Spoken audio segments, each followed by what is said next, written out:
देश में लोकसभा का दंगल चल रहा है। ऐसे में 2024 के किले को फतेह करने के लिए तमाम राजनीतिक पार्टियों ने पूरी ताकत झोंक दी है। लोकसभा का अब आखिरी रण बचा हुआ है। 1 जून को आखिरी चरण का चुनाव होना है, जिसमें प्रधानमंत्री नरेंद्र मोदी का संसदीय क्षेत्र वाराणसी भी शामिल है। चुनाव प्रचार 30 मई की शाम 5 बजे खत्म हो जाएगा। माना जा रहा है कि पीएम मोदी पंजाब के होशियारपुर में अपनी आखिरी रैली करेंगे, जिसके बाद वो वहीं से तमिलनाडु के कन्याकुमारी के लिए रवाना हो जाएंगे। पीएम मोदी दिल्ली की सियासत से दूर कन्याकुमारी में ध्यान मगन होने की तैयारी में हैं।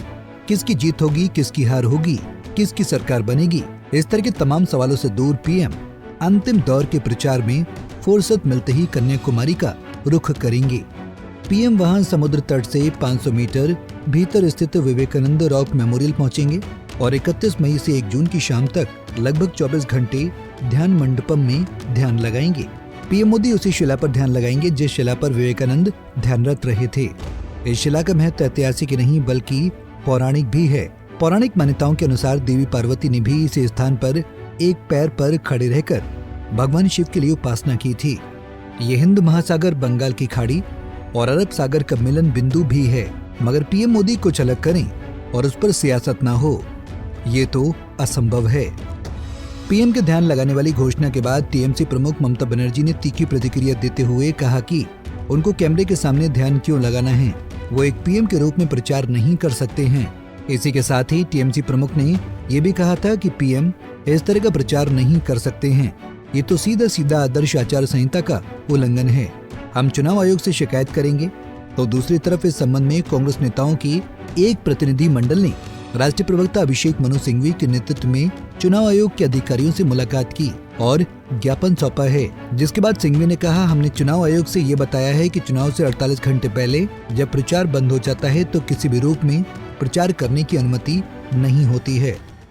जो चुप्पी रहने का समय होता है 48 घंटे चुनाव के पहले, उसमें कोई भी नहीं, चाहे कितना बड़ा लीडर हो, वो किसी रूप से, सीधे रूप से या परोक्ष रूप से कैंपेनिंग नहीं कर सकता।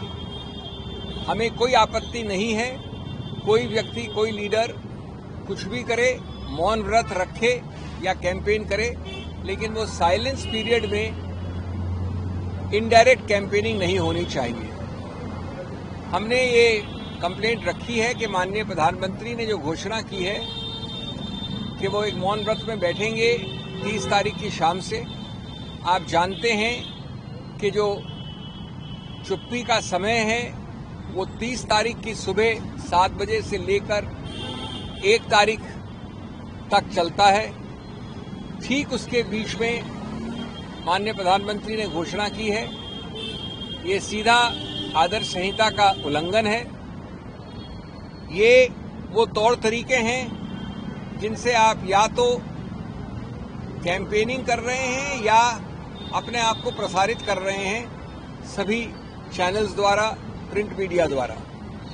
हमने 2 बड़े सरल बिंदु रखे हैं चुनाव आयोग के सामने।